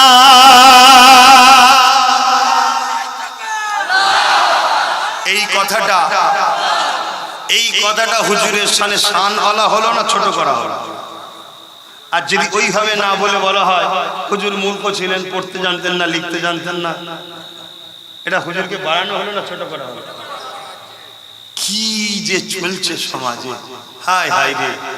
আর আমরাই তাদের কাছে বসে বসে মুখ হাঁ করে অশুনিয়া, আমরাই তাদেরকে মনে করি মুসলমান। আমার কথাই কষ্ট লাগছে। আমি হুজুরের পক্ষে কথা বলছি না বিরুদ্ধে? তাহলে আপনারা হুজুরের পক্ষে না বিরুদ্ধে? তা পক্ষে যখন নীতি মজবুত করেন, নীতি মজবুত করেন যে সব জায়গায় আপোষ চলবে, ভাই আমার নবীর ব্যাপারে কোনো আপোষ নয়। নবীর পাকের বিরুদ্ধে যদি কোন রকম চুচা যদি বাট কিন্তু হয়, তার সাথে আমরা না। আহা, সারা জীবনটা যিনি আমাদের জন্য কেঁদেছে, হুজুর কি করছেন এখন? আমাদের জন্য রওজা মুবারকে সশরীরে জিন্দা আমাদের জন্য আল্লাহর কাছে মাগফিরাতের জন্য কাঁদছে। জোরে বলেন সুবহানাল্লাহ। আরো জোরে বলবেন না? সাহাবাদের আকীদা নেবেন না? কি গো, সাহাবাদের আকীদা নেবেন না? কার আকীদা নিচ্ছেন? আমাদের তো ফলো করা দরকার সাহাবা হুজুরদের ঘরে। সাহাবা হুজুররা যেভাবে ঈমান এনেছে, আপনারা এই ওয়াজ শোনেন না? হযরত আবু বকর সিদ্দিক কি বলেছিল? আমি ইন্তেকালের পরে আমাকে নিয়ে যাবেন, নিয়ে গিয়ে আল্লাহ নবী রওজা মুবারকের কাছে রাখবেন, রেখে হুজুরকে জিজ্ঞেস করবেন যে আবু বকরকে দাফন করব কিনা। এই জোরে বলেন, এটা তো সেই হাদিস। আবু বকরকে দাফন করব কিনা বলেন। হযরত আলী হুজুর যে বললেন, হযরত আবু বকর হুজুরের ঈমান কি? যদি মরাই হয় নাউজুবিল্লাহ, তাহলে তাকে জিজ্ঞেস করলে উত্তর পাওয়া যাবে? আবু বকর সিদ্দিক জানে হুজুর জিন্দা, তাই বললে জবাব আসবে, তাই বলে গেল যে আমাকে নিয়ে যাবে, জিজ্ঞাসা করবে। হুজুর যদি জবাব দেয় তাহলে জানবেন ইয়ারের সঙ্গে বন্ধুর সঙ্গে বন্ধু সম্পর্ক ঠিক আছে, হুজুরের পাশে দেবে, নাই অন্য কোন গোরস্থান জান্নাতুল বাকি মুসলমানদের গোরস্থানে আমায় দাফন করে দেবে। হযরত আলী গেলেন, জিজ্ঞাসা করলেন, হুজুর জবাব দিলেন। জোরে বলুন সুবহানাল্লাহ। সেই নবীকে প্যার করবেন না? কিয়ামতের দিন বাপ মা পরিবার আত্মীয় স্বজন সব তো পর হয়ে যাবে, সব একে অপরকে দেখে মুখ ঘুরিয়ে নেবে, পালাবে। কেন? নেকি যদি চায়। হযরত আদম সাফিউল্লাহর কাছে যাবে, আব্বা জান আপনি আমাদের জন্য সুপারিশ করে। আদম সাফিউল্লাহ বলবেন এটা আমার কাজ নয়, ইযহাবু ইলা গায়রি, অন্য কারো কাছে যাও, অন্য কারো কাছে যাও। এ যুবকেরা, তরুণেরা, বাবেরা হযরত মুসা আলাইহিস সালামের কাছে যাবে। মুসা আলাইহিস সালামও বলবে ইযহাবু ইলা গায়রি, অন্য কারো কাছে যাও। ইব্রাহিম খলিলুল্লাহর কাছে যাবে, ও হযরত ইব্রাহিম খলিলুল্লাহ, আল্লাহ আপনাকে বন্ধু বলেছে, আপনি আমাদের জন্য সুপারিশ করুন। ইব্রাহিম নবীও বলবে ইযহাবু ইলা গায়রি, অন্য কারো কাছে যাও। এইভাবে যেতে যেতে যেতে হযরত ঈসা আলাইহিস সালামের কাছে যাবে। ঈসা নবী বলবে এটা আমার কাজ নয়, তবে ঈসা নবী একটা বড় দারুণ কাজ সেদিন করবে। কি কাজ করবে? মূল ঠিকানাটা জানিয়ে দেবে। হে আল্লাহর বান্দারা, এটা অন্য কারো কাছে এদিক ওদিক ঘুরে লাভ হবে না, এটা একজনের কাছে যাও। আজকে দিনে জিনার রাজত্ব চলবে, তিনি হলেন আমির আল্লাহর আব্দুল্লাহ দুলাল, আল্লাহর নবী হযরত মুহাম্মদ রাসূলুল্লাহর কাছে চলে যা। আরো জোরে বলুন সুবহান। এ যুবকেরা, তরুণীরা, বাবেরা, তাহলে আদম নবী কি জানতেন না? মুসা নবী কি জানতেন না, ঈসা নবী জানলেন যে এরাই রাসূলুল্লাহর কাছে। আদম নবী কেন পাঠিয়ে দিলেন না? না না না না, সবাইকে জানানো হচ্ছে আমার নবীর মান মর্যাদা কত, কোন নবীও আমার নবীর মতো নয়। আরো জোরে বলো, সেই নবীর হয়ে যায়। এই একটাই মেসেজ দিলাম, সেই নবীর হয়ে যায়। যদি নবীর হয়েতে পারেন কামিয়াবি, আর নবীর না হয়ে ও লাখ লাখ মসজিদ মাদ্রাসা করেও কামিয়াবি নেই, আর সারা জীবন সেজদায় পড়েও কামিয়াবি। আর নবীর হয়ে সেজদা দেন, আল্লাহর কুদরতি কদমে আপনার মাথা পড়বে। জোরে বলুন সুবহানাল্লাহ। তাহলে আমি কি নামাজের বিরুদ্ধে? না না না না না, নবীর হওয়ার পর আগে চাকরি, তারপরে ডিউটি। নামাজ হলো ডিউটি, রোজা হলো ডিউটি, হজ হলো ডিউটি, যাকাত ডিউটি, এগুলো সব ডিউটি। আর চাকরি হলো ঈমান আনা, হুজুরের হওয়া। আজকে আমরা হুজুরের থেকে দূরে সরে গেছি। সরে গিয়ে আমরা খেলোয়াড়কে ফলো করছি, কোথায় হিরোকে ফলো করছি, কোথায় একে ফলো করছি, কোথায় ওকে ফলো করছি। কে রাত 12টায় ঘর থেকে বার থেকে আসে, সে আমাদের এখন মডেল। আমাদের কপাল ফাটবে না? হ্যাঁ, কথা কি কষ্ট দিচ্ছেন? কেন আমরা তো ধোঁকা দিচ্ছি। কেন আমরা বলি আল্লাহুম্মা সাল্লি আলা সাইয়্যিদিনা মাওলানা মুহাম্মদ, আয় আল্লাহ আমাদের সরদার, আমাদের নেতা মুহাম্মদ সাল্লাল্লাহু আলাইহি ওয়াসাল্লাম। বলি না বলি না, মুখে বলছি, আর অথচ সরদার নেতা মানি কাকে? গাঁজাখোর, মাতালখোর, পাতাখোর, মদখোর, চরিত্রহীন, তাদেরকে নেতা মানি না মানি না? এই আমার কত কষ্ট হচ্ছে নাকি আপনার? আমি ভুল বলছি? তাহলে বলুন আমরা ধোঁকা দিচ্ছি না, দিন মুনাফিকি করছি না? এই জন্য মার তো বেশি খাচ্ছি। হ্যাঁ, যারা স্বীকার করেন আমার রাসূলকে নেতা, সে কোথায় যাচ্ছে আমার দেখার দরকার নেই। আর তার লিয়ে আল্লাহ ফয়সালার দিনে একদিন রেখেছে, বারবার হবে না। কিন্তু আমরা মুখে বলছি হুজুর আমার নেতা, হুজুর আমার ইমাম, হুজুর আমার শাহিনশাহ। নামাজে বসেও বলছি আল্লাহুম্মা সাল্লি আলা সাইয়্যিদিনা মাওলানা মুহাম্মদ ওয়া আলা আলি সাইয়্যিদিনা মাওলানা মুহাম্মদ। ওখানেও বলছি আল্লাহুম্মা বারিক আলা মুহাম্মদ ওয়া আলা আলি মুহাম্মদ। ওখানেও বলছি। কথা বুঝে আসছে না? আর বাইরে বেরিয়ে কি করছি?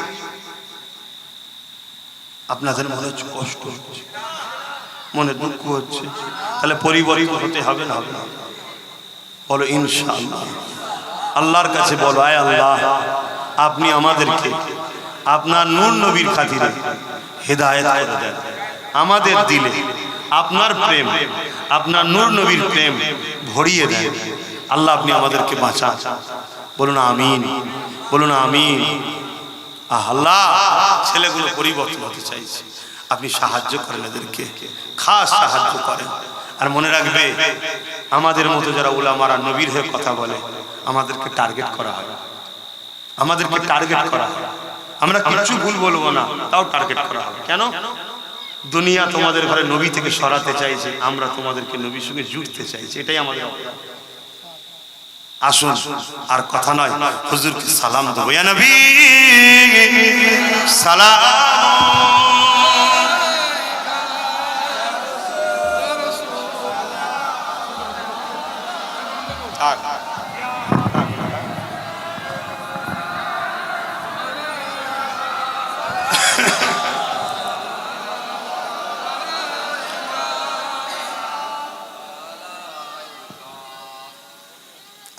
এই যে দাঁড়িয়ে সালাম দিই, কেউ যদি বসে সালাম দেয়, তার নিয়ে আমাদের কোনো ঝগড়া নেই, কোনো ফতোয়া নেই। শুনছেন আপনারা? কেউ যদি বসে সালাম দেয়, তার নিয়ে আমাদের কোনো ঝগড়া নেই, কোনো ফতোয়া নেই। আপনার পছন্দ, আপনি বসে দিচ্ছেন, সেটা আপনার ব্যাপার। কিন্তু দুঃখটা কোথায় জানেন? মুখ ভর্তি দাঁড়িয়ে রেখে মাথায় টুপি দিয়ে আমরা যখন হুজুরের আদবে আল্লাহকে দেখিয়ে হুজুরের ভালোবাসায় একটু দাঁড়ায়, ফতোয়া দেয়। এটা কি দুঃখ নয়? বলেন, এটা কি দুঃখ নয়? যে হাই রে কপাল, দুনিয়ার কোন চোর চিটিং বাজলে দাঁড়িয়ে যাচ্ছিস, হ্যাঁ, দুনিয়ার যাকে তাকে দেখে দাঁড়িয়ে যাচ্ছিস, আর আমার আল্লাহকে দেখাচ্ছি যে আপনার হাবিবের নাম মুবারকের সম্মানার্থে আমরা দাঁড়াচ্ছি। এই দাঁড়ানোর বিষয়ে কোরআনে আল্লাহ আদেশ করেছে না করেন? সল্লু, দরুদ পড়ো, ওয়াসাল্লিমু, সালাম দাও। সালামের পরে আল্লাহ কি বলছে বলবেন তো? এই আয়াত সবাই শুনেছেন, তাসলিমা। তাসলিমা মানে কি? সব থেকে উত্তম ভক্তি ভালোবাসা আদবের সাথে সালাম দাও, জোরে বলুন সুবহানাল্লাহ। হাদিস পাকের মধ্যে আছে আমার নবীর সাহাবা হুজুররা নবীকে যখন সালাম দিতেন দাঁড়িয়ে দাঁড়িয়ে সালাম দিতেন, জোরে বলুন সুবহানাল্লাহ।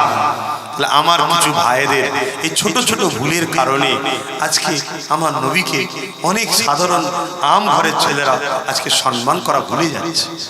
আর যখনই আমাদের দিল থেকে নবীর মহব্বত আদব কমে যাচ্ছে, এই সুযোগে কিছু জালিম তখন ছোট বড় কথা বলার সাহস পাচ্ছে। কথা মাথায় ঢুকছে তো নাকি? অতএব এটা হলো প্রেম ভক্তি ভালোবাসা। কেউ যদি কোনো জায়গায় বসে দেয় কোনো দিনের জন্য, আমার নবীর গোলামেরা আহলে সুন্নাত ওয়াল জামাতের মানুষরা তাদের বিরুদ্ধে ফতোয়া দিয়েছে নাকি যে ঈমান চলে যাবে, ও বেঈমান হয়ে গেছে? না, দেওয়া যাবে না। কেন? এটা প্রেমের ব্যাপার। প্রেমে কখনো জোর জবরদস্তি করতে না, এটা রুচি। তা আমাদের দিন, আমাদের প্রেম, আমাদের ভক্তি, হুজুরের মহব্বত ভালোবাসায় আমরা সকলে দাঁড়িয়ে দাঁড়িয়ে সালাম দিই। কথা বুঝে আসছে? আসেন সকলে দাঁড়িয়ে দাঁড়িয়ে সালাম একটু আমরা পাঠ করি। ইয়া নবী সালাম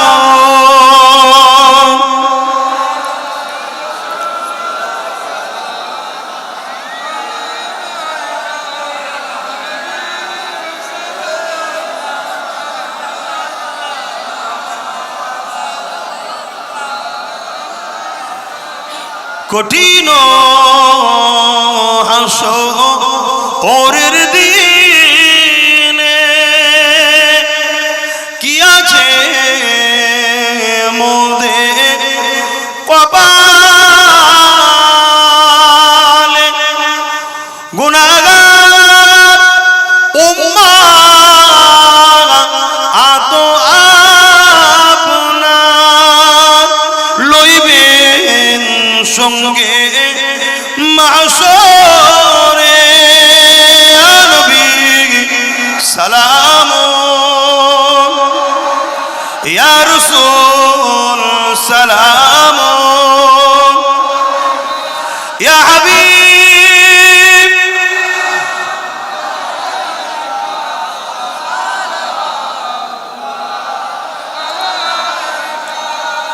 ওর মাথায় ঘাড়ে পানি দাও। আল্লাহ সবাই মুখি মারামারি, কি অভ্যাস? খাবে না পানি, শুনছো? আয় বেশি নাই, আয় ঘাড়ে একটু মুখে দাও। হ্যাঁ ব্যাস ঠিক হয়ে গেছে, ছেড়ে দাও।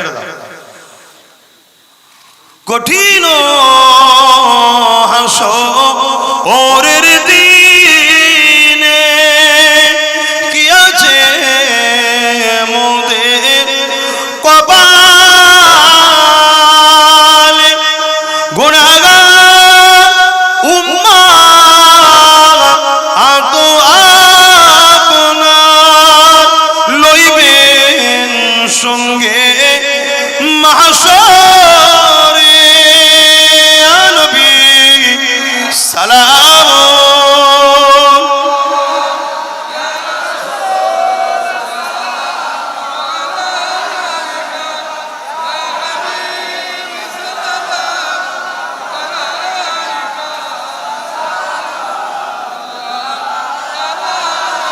সকলে বসুন। বালাগাল উলা বিকামালিহি কাসাবাত দুজা বিজামালিহি হাসানাত জামিউ সালিহি সাল্লু আলাইহি ওয়া আলিহি। আল্লাহুম্মা সাল্লি আলা সাইয়্যিদিনা মাওলানা মুহাম্মদ ওয়া আলা আলিহি। আমার আব্বা জানেরা, হুজুরের আলোচনার মাহফিল, হুজুরের কথা কিছু বললাম, আপনারা কেউ আমার কথাবার্তা ভাষাতে স্টাইলে কেউ কষ্ট পেলে? পাগল মানুষ, হুজুরকে ভালোবাসি, জানি না হুজুর আমায় ভালোবেসেছে কি, চেষ্টা করি তাই হুজুরের পক্ষে কথা বলি, যেখানেই যাই হুজুরের পক্ষে কথা বলি। আমি আপনাদেরকে জিজ্ঞেস করতে করতে রয়ে গেলাম যে আল্লাহ নামাজ পড়ে? বলুন বলুন বলুন। রোজা রাখে, হজ করে, যাকাত দেয়, আল্লাহ করে কি? সর্বসময় তার হাবিবের শান মর্যাদার আলোচনা করে। জোরে বলুন সুবহানাল্লাহ। বয়ান বাড়ায়, নবীর শান মর্যাদা ফেরেশতাদের কাছে মাজলিস তৈরি করে বাড়ায়। জোরে বলুন সুবহানাল্লাহ। পরে যদি কখনো সময় আল্লাহ দেয় আলোচনা হবে। তো হুজুরের মাহফিল করা দরকার আছে না? না, ঈদে মিলাদুন নবী মাহফিল তো লিখেছেন আলহামদুলিল্লাহ। এরপরে এই মাস চলে যাবার পর সারা বছর জলসা হয়। আমার মনে হয় প্রত্যেকটা মাহফিলের পিছনে লিখে দেওয়া দরকার শানে মোহাম্মদ রসুল্লাহর আলোচনা সভা, মাকামে মোহাম্মদ রসুলের আলোচনা সভা। কেন এই যুবকদের ঘরে নবী চিনাতে হবে। এরা নবী ছেড়ে দিয়েছে বলেই তো এই সুযোগে সব 2 নম্বর গুণে এদের নেতা হয়ে বসে আছে। কথা বুঝে আসছে? তো সেই জায়গায় আমি আপনাদেরকে এই মেসেজ দিলাম। আলা হযরত আশিকে রসুল ছোট হুজুর পীর কিবলা রহমাতুল্লাহ আলাইহি আশিকে জোরে বলে রসুলের পাগল ছিলেন। উনিও ওয়াজ করতেন এইভাবে, মানে নবী নবী করতেন। শুনেছেন তো নাকি? হ্যাঁ, ওনারই তো পুতা আমি, ওনাকে দেখেই তো শিখেছি। গাছ যদি ভালো হয় ফল তো ভালো হবে ইনশাআল্লাহ, তাই তো নাকি? তাই আপনারা যারা আছেন হুজুরের হয়ে যান, আপনাদের বাচ্চাগুলো দেখবেন ছোটবেলা থেকে সব হুজুর হুজুর করবে। তবে হ্যাঁ, এই যে ঝান্ডাগুলো দেখছেন এ কোনো ভালোবাসার নিশানা, কিন্তু প্রেম করতে গিয়ে বিয়াদবি না হয়, এর সম্মান করবেন, একে আদর করে গুটিয়ে যত্ন করে প্যাকিং করে গুছিয়ে সুন্দর করে বাক্সে আতর গোলাপ মেখে তুলে রাখবেন। আবার পরের বছর বার করবেন। এটা না পড়ে যায়, কথা মাথায় ঢুকছে, খাতরায় পড়ে যাবে, ক্ষতি হয়ে যাবে। তা আশিকে রসুল ছোট হুজুর পীর কিবলা রহমাতুল্লাহ আলাইহি ওফাত দিবস কবে জানো? কাল বাদ পরশু 21 আশ্বিন মঙ্গলবার। ওই দিনকে স্মৃতি হিসাবে ফুরফুরা শরীফ আহলে সুন্নাত ওয়াল জামাত নামক সংগঠন আমি যে চালাই, সেই সংগঠনের 9ম বাৎসরিক অধিবেশন চলতে হবে। আপনাদের সবাইকে দুপুরবেলা দাওয়াত দিলাম। 10টা থেকে শুরু হবে 1টা পর্যন্ত। কথা বুঝে আসছে? 1টার পর জোহরের নামাজ, নামাজ বাদ গরিব ভাইয়ের বাড়ি গরিবানা দুটো তাবারুক হিসাবে খেয়ে আসবেন। বলুন ইনশাআল্লাহ। এবং যেদিন যে হুজুরের দুয়ার মাহফিল সাবরে সানি হয়, সালে সব হয়, সেদিন আল্লাহর ওলি রূহ বড় খুশি থাকে। জোরে বলুন সুবহানাল্লাহ। তাই অন্য দিন জিয়ারত করলেও তো হবে, কিন্তু ওই দিনটা একটা খাস দিন। তাই হুজুরের মাজার মোবারক জিয়ারত করেও আসবেন। বলুন সুবহানাল্লাহ, বলুন ইনশাআল্লাহ।